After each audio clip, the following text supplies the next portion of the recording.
నమస్తే అండి సురేష్ బాబు గారు. కీర్తి గారు నమస్కారం అండి.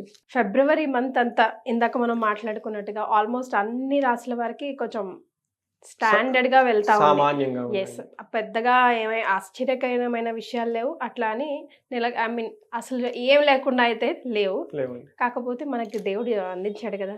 ఆస్ట్రాలజీ పరంగా రెమెడీస్ కూడా. అవును. త్రుటిలో తప్పిన ప్రమాదం అనుకోవచ్చని. పెద్దగా పోయేది చిన్నగా పోతుంది. అవునండి. మరి మన తదుపరి రాశి మిథునం వారికి ఎలా ఉండబోతుంది? సో, మిథున రాశి కూడా వాళ్ళకి ఒక ముక్కలో చెప్పాలంటే సామాన్యంగా ఉంటుంది. పెద్ద హ్మ్. ఒడిదుడుకులు అంత మాసమైతే కాదు. హ్మ్. జనరల్‌గా ఒక కూల్‌గా వెళ్ళిపోయే రాశి ఒక మంత్ అని మనం చెప్పుకోవాలనమాట. డీటెయిల్స్ చూద్దాం మనం. మనకి మిథునంలో ఉండే నక్షత్రాలు గనుక చూసుకుంటే మృగశిర 3, 4 పాదాలు, ఆరుద్ర 1, 2, 3, 4 పాదాలు, పునర్వసు 1, 2, 3 పాదాలంతా మిథున రాశిలో ఉంటాయి. హ్మ్. పేరు బలం గనక మనం చూసుకుంటే వీళ్ళకి వాళ్ళ పేరులో గనక మొదటి అక్షరం లేదంటే బాగా పాపులర్ అయిన పేరుని గనక అందరూ పిలిచే పేరులో గనక ఫస్ట్ అక్షరం చూసుకుంటే వీళ్ళకి కా, కీ, కు, ఖం, జ్ఞ, ఛ, కే, కో, హ ఈ అక్షరాలు మోరాస్ ఇదే సౌండ్‌తో ఉన్న వాళ్ళంతా కూడాను మిథున రాశి వస్తారని మనం చెప్పుకోవాలనమాట. అయితే వీళ్ళకి సూర్యుని యొక్క గ్రహాల యొక్క స్థితిని కూడా మనం గమనించుకుంటే తర్వాత సూర్యుడు కుంభరాశిలోకి 12వ తారీఖున, బుధుడు వచ్చేటప్పటికి 11వ తారీఖున మూవ్ అవుతున్నారండి. శుక్రుడు వచ్చేటప్పటికి జనవరి 28 నుంచి ఆల్మోస్ట్ వీళ్ళకి మే 31 వరకు 4 మంత్స్ వీళ్ళు అదే రాశిలో ఉంటారండి. శుక్రుడు వచ్చేటప్పటికి మీన రాశిలో ఉచ్చ స్థానంలో ఉండి ఈ అందరికీ మంచి చేస్తాడండి ఈసారి శుక్రుడు 4 సంవత్సరాలు. ఓకే. సారీ 4 నెలలు నెలలు. 4 నెలలు చాలా బాగా యోగతనిస్తాడని చెప్పుకోవాలన్నమాట. కుజుడు హ్మ్. వచ్చేటప్పటికి మిథున రాశిలోకి రెట్రోగేట్‌లో ప్రవేశించి 2 మంత్స్ అక్కడే ఉంటారండి. అక్కడే ఉండేసి జనవరి 31 నుంచి అక్కడే ఉంటారు వాళ్ళకి. ఓకే. వీళ్ళు కూడాను చాలా మందికి చాలా యోగ్యతనిచ్చే ఉండే అవకాశం ఎక్కువగా ఉందన్నమాట. హ్మ్. అయితే ఇప్పుడున్న గ్రహస్థితిని బట్టి మనం గనుక చూసుకుంటే, ఫస్ట్ మనకి మహర్షులు ఒక సూక్ష్మంగా మనకి లఘుగోచారం అన్న ఒక కాన్సెప్ట్‌నిచ్చారు. వార్తల్లో ముఖ్యాంశాల్లాగా ఈ మంత్ అంతా జరగబోయేది ముఖ్య అంశాలుగా ఇమ్మీడియేట్‌గా వారి సమ్మరీగా మనం తెలుసుకోవచ్చు. హ్మ్. దీని ప్రకారం గనక చూసుకుంటే ఫస్ట్ 15 డేస్ తర్వాత 15 డేస్ అన్నట్లు ఉంటుందన్నమాట. ఫస్ట్ 15 డేస్ ఎలా ఉంటుందంటే, కొంచెం శారీరకంగా పీడ అంటే కొంచెం ఏదో ఒకటి పీడించబడే అవకాశం ఎక్కువగా ఉంటుంది. సూర్యుని 8థ్ హౌస్‌లో ఉండటం వల్ల చెస్ట్ పెయిన్ గాని ఇవన్నీ వచ్చే అవకాశం ఎక్కువగా ఉంది. హుహు. అయితే మారిన తరువాత గనక చూసుకుంటే 12 తారీఖు మారుతారు గదా! అక్కడ నుంచి ఈళ్ళకి సూర్యుడు తటస్థంగా ఉంటాడండి. మంచి చేయడు, చెడు చేయడు అన్నట్లు ఉంటారనమాట. తర్వాత ఒకే ఒక విషయంలో గమనించుకొని జాగ్రత్తగా ఉండాల్సిందంటే ఈళ్ళకి శత్రు పీడం అంటే ఈళ్ళకి శత్రువులుండి ఇబ్బంది పెట్టే వాతావరణం ఎక్కువగా ఉంది. ఇది కొంచెం గమనించుకోవాలి. అయితే ఏ పని చేసినా ఆటంకాలు లేకుండా చక్కగా ఎళ్ళిపోతుంది. వాళ్ళు ఏదైనా ఆటంకం వస్తుందని భయపడినా గానీ అలాంటి ఆటంకాలు రావు. వచ్చినా గానీ ఈళ్ళనేమి చెయ్యవు. చక్కగా ఎళ్ళిపోతూ ఉంటాయి. అలానే గొడవలు కావాలని వీళ్ళ దగ్గర గొడవలు పడి వచ్చేవాళ్ళు ఎక్కువ ఉంటారు. కానీ ఆ గొడవలు కూడా వీళ్ళని పెద్ద ఏమి ఇబ్బంది పెట్టే విధంగా ఏమి ఉండవు. ఒక ఓకే. రకంగా ఎలాంటి ఎన్ని ప్రాబ్లమ్స్ ఉన్నా గానీ అన్నిటిని చక్కగా చేసుకొని వెళ్ళిపోయే అవకాశం ఎక్కువగా ఉంటుంది. ఒకటి శత్రువుల నుంచి కొంచెం ఇబ్బందులు వచ్చే అవకాశం ఎక్కువగా ఉంది. దీన్ని కొంచెం గమనించుకొని చక్కగా ప్లాన్ చేసుకోవాలి. కేర్‌ఫుల్‌గా ఉంటే సరిపోతుంది. ఇది మంత్ అంతా సమ్మరీ.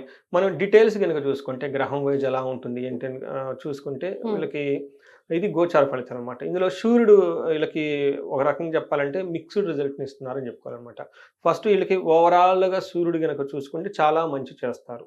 హ్మ్. అయితే సూర్యుడు కొన్ని ఛాలెంజెస్ తీసుకొస్తారు. ఆ ఛాలెంజెస్ కూడాను వీళ్ళకి అదృష్టం బాగుండి అంత ఎక్కువగా ఎఫెక్ట్ అవ్వవు అవి. ఓకే. సో, అవి ఏంటంటేనండి మనకి సంస్కృతంలో ఏం చెప్తారంటే నిందాపరాధ, కలహం, నిర్దోషచ్చ, ధనక్షయం, పుణ్యార్థ లాభం నాశనచ్చ, విచారో నవమేరవు అని చెప్తారనమాట. అంటే దీని ప్రకారం ఏంటంటే అండి పుణ్యార్థ లాభ నాశచ్చ మంచి మంచి పనులు గనక మనం ఏదైనా తలపెట్టి చేసుకుంటూ వెళ్తూ ఉంటే దాని యొక్క వాటిలో ఆటంకాలొచ్చేసి ఆహ్, వాటిని వాటిని వచ్చే లాభాన్ని రాకుండా చేసే అవకాశం ఎక్కువగా ఉంది. గుడ్ రిజల్ట్స్ రావు. గుడ్ రిజల్ట్స్ రావు. ఓకే. అయితే ఈళ్ళు కొంచెం కేర్‌ఫుల్‌గా వచ్చే అవకాశం ఎక్కువగా ఉందండి. నెగెటివ్ జరిగే అవకాశం చాలా తక్కువగా ఉందనమాట. ఓకే. అందుకని కేర్‌ఫుల్‌గా ఉంటే ఆటిని జాగ్రత్త తీసుకుంటే అది పెద్ద ఇబ్బంది పెట్టే స్థితిలో ఏముండదు. చక్కగా ఉంటుంది. అంతేకాకుండా వీళ్ళ మీద నిందలేసే అవకాశం ఎక్కువగా ఉంది. మనం ఇందాక కూడా చెప్పుకున్నాము. హేట్రెడ్ వీళ్ళ చుట్టూ హ్మ్. ఉన్న వాతావరణం శత్రువుల్ని కొంచెం ఇబ్బంది పెట్టే అవకాశం ఎక్కువగా ఉంది కాబట్టి నిందలు పడే అవకాశం ఎక్కువగా ఉంది. అంటే వీళ్ళది ఏ తప్పు లేకపోయినా గానీ హ్మ్. తప్పు జరిగిందని చెప్పేసి బ్లేమ్ చేసే సిట్యుయేషన్స్ వచ్చాయి. ఇది ఒక్కటే వీళ్ళు కొంచెం జాగ్రత్తగా ఉండాల్సిన ఏదైనా గనక ఉంది అంటే ఇదొక్కటని మనం చెప్పుకోవాలనమాట. ఓకే. అయితే కుజుడు కూడాను వీళ్ళకి యాక్చువల్‌గా ఉన్న స్థితిని బట్టి అంత అనుగుణత ఉండదు. కానీ అవి కూడాను చాలా తక్కువ రేంజ్‌లో వాళ్ళకి దాని యొక్క ప్రభావం వాళ్ళ మీద ఎక్కువ ఉంటుంది. ఏ విధంగా ఉండే అవకాశం ఎక్కువ ఉంటుందంటే హెల్త్ కాంప్లికేషన్స్ మన సంస్కృతిలో ఏం చెప్తారంటే అండి జ్వరం, ఖడ్గ, వ్రణం చైవ, భార్య బంధు విరోధ కృత్తు, చంద్ర రాశికేతౌ భౌమ, యక్ష రాక్షస పీడనం. అంటే రాత్రిపూట పడుకున్నప్పుడు కొంచెం చెడు కాలాలు రావటము, యక్ష రాక్షస పీడలు అనమాట. అంటే అది చెప్పుకోలేని బాధలు కొన్ని ఉంటాయి అనమాట. తర్వాత పడుకున్నప్పుడు కాళ్ళు పిక్కలు లాగటం, జుమ్ జుమ్ అని, నైట్ నిద్ర పెట్టకపోవటము, సడన్ గా వస్తువులేని పగిలిపోవటం, ఇట్లాంటి కొన్ని పీడలు లాంటివి వచ్చే అవకాశం ఎక్కువగా ఉంది. జ్యోతిష్ శాస్త్రంలో అయితే బాగానే ఉంటుంది. ఎవరి దగ్గర ఆస్ట్రాలజీ దగ్గరికి వెళ్ళినా కానీ బాగానే ఉంటుంది. కానీ వీళ్ళు మాత్రం కొంచెం నెగిటివ్ సైకలాజికల్ ఇంటర్నల్ ఎక్స్పీరియన్స్ అవకాశం ఎక్కువగా ఉంటుంది. అది వీళ్ళకే ప్రాబ్లం ఉంటుంది కానీ వేరే వాళ్ళకి ఎవరికైతే ఉండదు. తర్వాత భార్యతోటి, బంధువులతోటి గొడవలు పడే అవకాశం ఎక్కువగా ఉండి, వీళ్ళకి చేతికి కానీ ఎక్కడైనా సరే చేతులు కానీ కట్ అయ్యి కొంచెం బ్లడ్ కళ్ళ చూసుకునే అవకాశం ఎక్కువగా ఉంటుంది. స్టార్టింగ్ దగ్గర నుంచి కిచెన్లో లైట్గా తెగటం దగ్గర నుంచి ఏదైనా దూర ప్రయాణాలు వెళ్తుంటే యాక్సిడెంట్లు అయ్యేసి అక్కడ ఏదైనా జరిగే అవకాశం కూడా ఎక్కువగా ఉంది. కాబట్టి అయితే మేజర్‌గా వర్రీ అయ్యాల్సిన అవసరం అయితే లేదు. కానీ చిన్న చిన్న జరిగే అవకాశం ఎక్కువగా ఉంది. కొంచెం కేర్‌ఫుల్‌గా ఉంటే బావుంటుంది. తర్వాత ఇది వాళ్ళకి ఓవరాల్‌గా కుజుడు వల్ల జరిగే రిజల్ట్ అని మనం చెప్పుకోవాలి. అంటే కుజుడు ఎలా నెగెటివ్‌గా చేయాలనుకున్నా గానీ వేద వల్ల అవి జరగకుండా ఉండే అవకాశం చాలా ఎక్కువగా ఉందన్నమాట. అదే శుక్రుడు గనక మనం చూసుకుంటే వీళ్ళకి కూడాను శుక్రుడు 10th హౌస్‌లో ఉండటం వల్ల అది అంత అనుకూలమైన పరిస్థితి కాదు. పర్టిక్యులర్‌గా ప్రొఫెషనల్స్ ఎవరికైనా గనక చూసుకుంటే ఎలా ఉంటుందంటే వ్యకులం చైవ అంటే ప్రొఫెషనల్ రిలేటెడ్ మ్యాటర్స్‌లో ఏదో ఒకటి బాధపడించే అవకాశం ఎక్కువగా ఉంటుంది. తర్వాత నిస్సత్వం అంటే ఏ పని చేయలేని ఒక నిస్సహాయత ఉండే అవకాశం ఎక్కువగా ఉంటుంది. ధనం కోల్పోయే అవకాశం ఎక్కువగా ఉంటుంది. భయం, శత్రువుల యొక్క భయం ఉండే అవకాశం ఎక్కువగా ఉంది. అంతేకాకుండా స్త్రీ పురుష సౌఖ్య హాని మాప్నోతి అంటే వాళ్ళ వర్క్ రిలేటెడ్ ప్రొఫెషన్స్‌లో లేడీస్ అయితే జెంట్స్ ద్వారా ప్రాబ్లమ్స్ వచ్చే అవకాశం ఎక్కువగా ఉంది. అదే జెంట్స్ అయితే గనక లేడీస్ ద్వారా ప్రాబ్లమ్స్ ఉంటే అదే మనం ఏమంటారంటే జెంట్స్, లేడీస్ వీళ్ళ దగ్గర మధ్య సరైన సఖ్యత కుదరక గొడవలు వచ్చే అవకాశం ఎక్కువగా ఉంటుంది. అంతేకాకుండా 4వ ఇంట్లో యాస్పెక్ట్ ఉండడంతో వీళ్ళకి ఒక సొంతగా ఈ టైంలో వెహికల్ కొనుక్కునే అవకాశం ఎక్కువగా ఉంది. మిథున రాశి వాళ్ళు ఎవరైనా ఉంటే గనక ఏదైనా కొనుక్కోవాలనుకుంటే కార్లు కానివ్వండి, అంటే 2 వీలర్ కానివ్వండి, లేదంటే ఇంటికి ఏదైనా గనక ఒక కొన్ని ఎలక్ట్రికల్ ఐటమ్ కానివ్వండి, ఒక లగ్జరీ కంఫర్టబుల్‌గా ఉండే అవకాశం ఏదైనా గనక కొనుక్కోగలదలుచుకుంటే ఇది చాలా మంచి టైం. కొనుక్కునే అవకాశం చాలా ఎక్కువగా ఉంది వీళ్ళకి.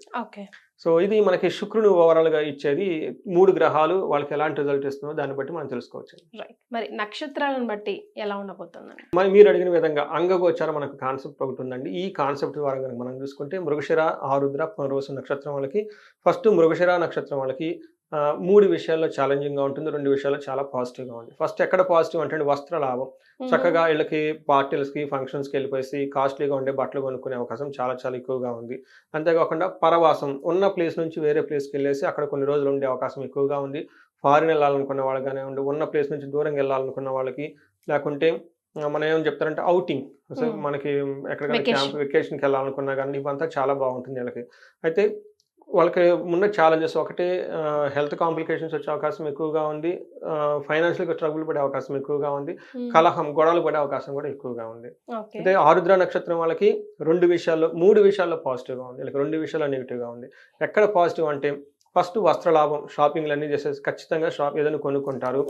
రాజ్య లాభము, ఎవరికైనా గనక ప్రమోషన్స్ ఎక్స్‌పెక్ట్ చేస్తుంటే ఈ టైంలో వీళ్ళకి ప్రమోషన్స్ వచ్చే అవకాశం ఎక్కువగా ఉంటుంది.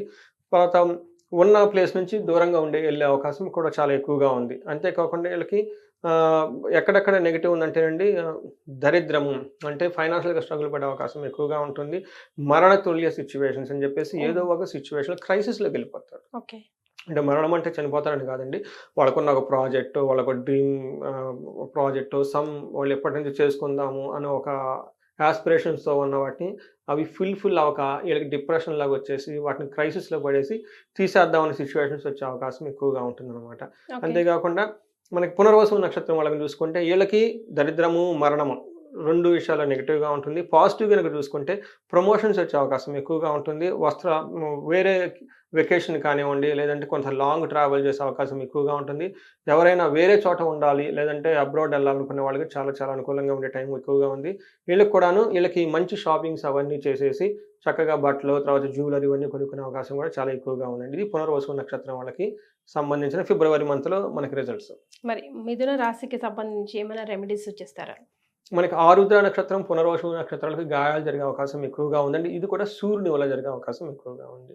వీళ్ళకి సూర్యునికి సంబంధించి సూర్యనారాయణ మంత్రం జపం చేసుకున్నా, లేదంటే ఆదిత్య హృదయ స్తోత్రం చదువుకున్నా, లేదంటే సూర్య నమస్కారాలు చేసినా, సూర్యునికి ఆర్ఘ్యం ఇచ్చినా ఎవరైనా గనక మనకి ఉపనయనం జరిగి ఉంటుందండి. వాళ్ళు త్రికాల సంధ్యావందనం కనుక కరెక్ట్‌గా చేసుకోగలిగితే సూర్యుడి నుంచి చాలా మంచి సూర్యుడు పెట్టే బాధల నుంచి ఉపశమనం జరిగి మంచి జరిగే అవకాశం ఎక్కువగా ఉంటుంది. హుహు. అంతేకాకుండా మృగశిర నక్షత్రాలకు సుఖనాశనం జరిగే అవకాశం ఎక్కువగా ఉంది.